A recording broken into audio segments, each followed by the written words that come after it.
Fala galera, hoje a gente vai falar de Atos, capítulo 20. Eu sou André Maldonado e esse é o canal do JC na Veia.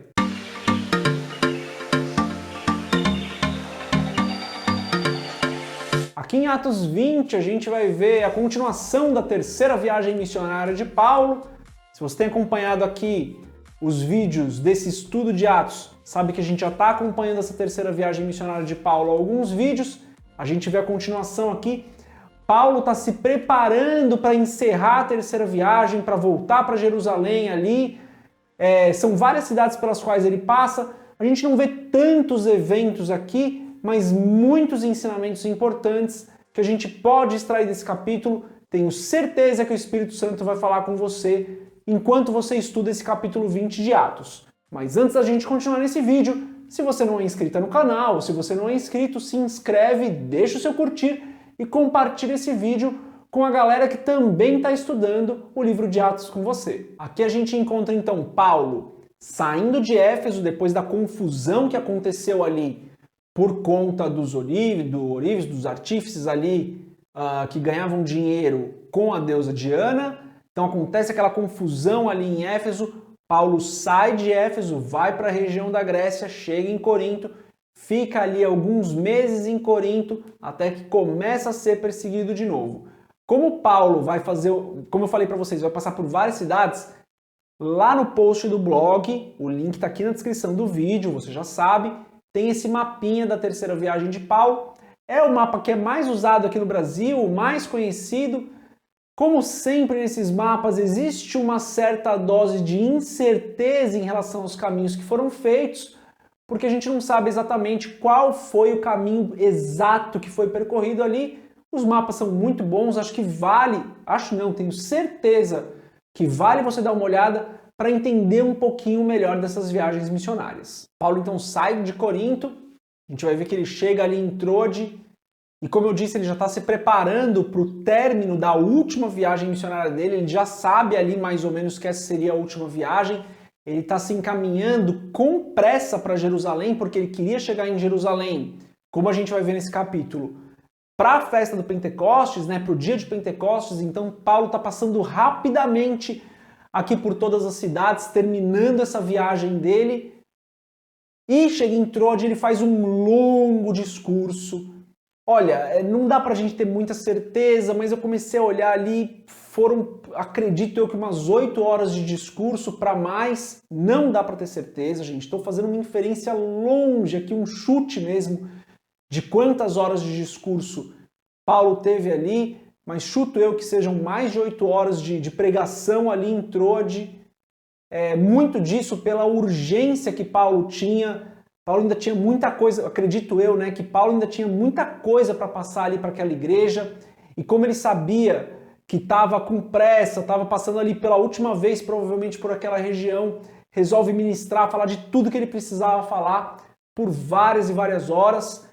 A gente vê aqui que Eutico cai no sono durante essa ministração, um jovem, cai no sono, estava na janela, cai do terceiro andar, acaba morrendo. Paulo vai lá, ressuscita ele, volta, continua a pregação que ele estava fazendo. E aí, como eu disse, no meu chute, gente, nem acreditem muito nisso, é um chute que eu estou dando aqui com base do que eu li, do que eu estudei, mais de 8 horas aí de ministração. O que eu aprendo, independente do número de horas, isso não é tão importante, gente. O que importa é que Paulo, a palavra diz isso, Paulo ministrou por muitas horas, independente do número exato. O que eu aprendo aqui é que às vezes a gente critica os pregadores que ministram por muito tempo, Tô falando a gente, não estou generalizando, eu mesmo já fiz isso, algumas pessoas que eu conheço já fizeram isso também, não gostam de pregadores que pregam por muito tempo.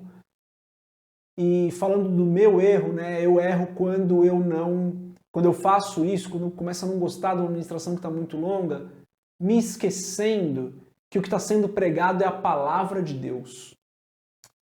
Não é a pessoa que está falando o que ela quer, mas é a palavra que está sendo pregada.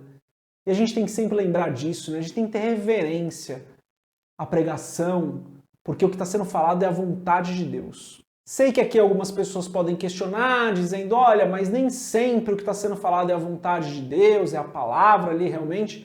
Vou deixar essa análise para você. Estou falando de um erro comum que eu vejo, que é a crítica quando um pregador passa aí do horário da pregação. Vamos só lembrar que o que está sendo pregado é a palavra de Deus, galera. Vamos ter reverência aí.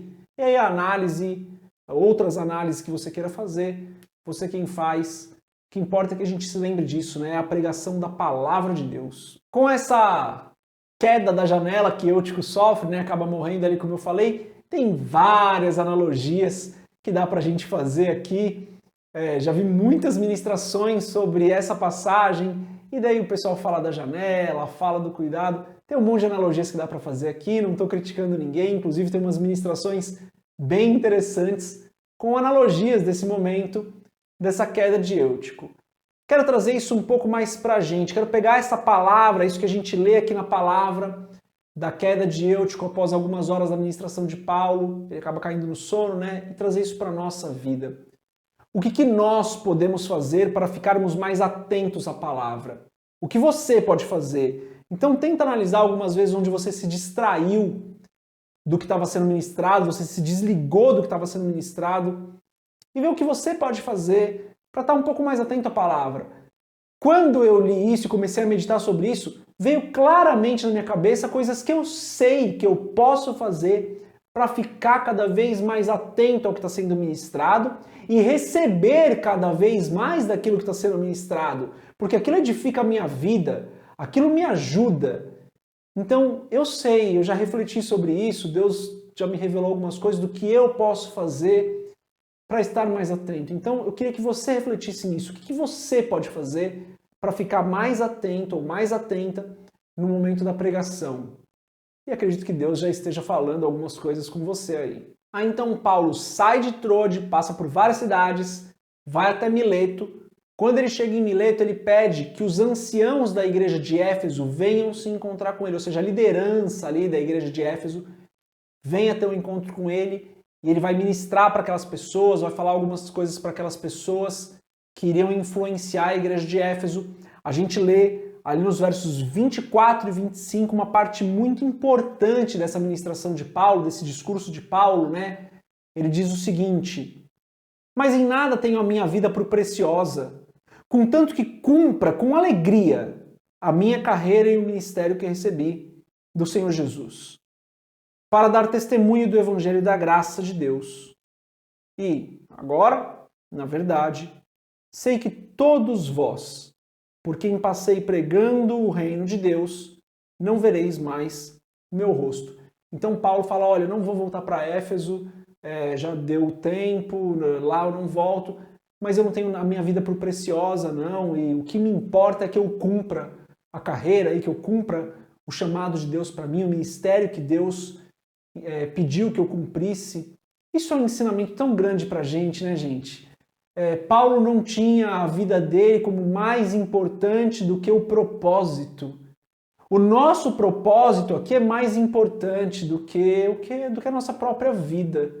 O que vai importar no final das contas, quando Deus nos chamar, quando Jesus retornar, o que vai importar no final das contas é eu cumprir ou eu não cumprir o propósito que Deus tinha para a minha vida. Eu ouço muitas pessoas falando sobre como ser completo na sua vida, como você ter alegria, como você realizar coisas, e tudo isso é muito legal, eu ouço as pessoas, eu absorvo algumas dessas coisas, mas na realidade é muito simples, eu cumpri ou não cumpri o propósito que Deus tinha para a minha vida. O que eu fiz na minha vida está alinhado com o que Deus queria que eu fizesse ou não estava alinhado? Eu vivi a minha vida cumprindo a vontade de Deus ou eu vivi a minha vida cumprindo a minha vontade? Quando a gente olha para a palavra como um todo, a gente vai ver esse entendimento se reforçando. A gente lê lá em Mateus, capítulo 16, dos versos 24 a 26, algo extremamente importante em relação a isso. A gente vê Jesus dizendo: então, disse Jesus aos seus discípulos, se alguém quiser vir após mim, renuncie-se a si mesmo. Tome sobre si a sua cruz e siga-me. Porque aquele que quiser salvar a sua vida, perdê-la-á. E quem perder a sua vida por amor de mim, achá-la-á. Pois que aproveita ao homem ganhar o mundo inteiro, se perder a sua alma? Ou que dará ao homem recompensa da sua alma? Jesus está sendo muito direto aqui. Paulo está falando mais ou menos a mesma coisa. Falando, olha, gente, vocês querem ganhar a vida, vocês vão perder. Tem que renunciar a tudo aí. Pega a sua cruz e me segue, é o que Jesus fala. E Paulo fala, olha, gente, a minha vida não é preciosa, não. O que importa é eu cumprir a carreira. Eu cumpri com alegria o ministério que Deus me deu. Acho que isso é um ensinamento bíblico pra gente, traduzido aqui nas palavras de Paulo, mas é um ensinamento que a gente vai ver ao longo da Bíblia. O que importa é que nós cumpramos a vontade de Deus, que nós vivamos segundo o propósito que Ele tem para as nossas vidas. E daí ali dos versos 33 a 35, Paulo dá uma dica para aqueles anciãos, para aqueles líderes da igreja de Éfeso. Vou até ler aqui que é bem importante. Ele diz o seguinte, está muito conectado com o que a gente viu no capítulo 19, tá, gente? Você vai pegar essa conexão rapidinho. Se você viu o vídeo do capítulo 19, você vai pegar essa conexão rapidinho. Está escrito assim, de ninguém cobicei a prata, nem o ouro, nem a veste. Vós mesmos sabeis que, para o que me era necessário, a mim e aos que estão comigo, estas mãos me serviram. Tenho-vos mostrado em tudo que, trabalhando assim, é necessário auxiliar os enfermos e recordar as palavras do Senhor Jesus que disse, mais bem-aventurada coisa é dar do que receber. Então, sabendo que os líderes ali da igreja de Éfeso provavelmente trabalhariam com dinheiro, com recursos, ele fala para esses líderes, olha, não cobicem nada, gente, não cobicem nada, ajudem o próximo, lembrem-se que dar é melhor do que receber. Então, como a gente falou no capítulo 19, né, mais uma vez a gente vê isso aqui presente, gente, amor ao dinheiro, a cobiça, essas coisas não devem estar presentes nas nossas vidas. Devemos usar o dinheiro como um recurso que Deus nos dá, que Deus permite que nós usemos, mas jamais cobiçar, jamais ter amor ao dinheiro, apego a essa vida material. Eu não estou pregando nada diferente do que a palavra diz, tá, gente? Não leve as minhas palavras aqui para extremos, inferências extremas do que Cristo está falando aqui. Dinheiro a gente precisa usar o dinheiro, a gente não pode ter amor. A gente não pode fazer com que a nossa ganância seja essa que Paulo comentou aqui, né? Isso não é algo para a vida do cristão, na minha opinião, com o que eu leio aqui na palavra. A gente já falou um pouquinho disso no capítulo anterior. Bom, você já sabe que aqui na descrição do vídeo tem o link para o post que eu escrevi lá no blog e lá tem o desafio do capítulo 20 desse estudo de Atos dos Apóstolos. Tenho deixado um desafio para cada capítulo do livro de Atos. Vamos terminar aí mais um estudo de mais um livro da palavra.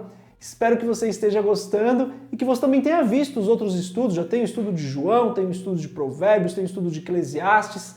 Dependendo aí de quando você está assistindo esse vídeo, com certeza já vai ter outros estudos de outros livros. Galera, é isso. Não esquece, por favor, ora, lê esse capítulo de novo, pede a direção do Espírito Santo, confirma na palavra se o que eu estou falando é verdade aqui. Você já sabe que às vezes eu trago algumas inferências que eu faço, algumas interpretações que eu estou fazendo. Mas pede a direção do Espírito Santo, que eu tenho certeza que Deus vai falar muito no seu coração. Você vai aprender muito nesse capítulo 20 de Atos. Já deve estar aparecendo aqui para você outros 2 vídeos para você assistir. Deus abençoe a sua vida. Paz.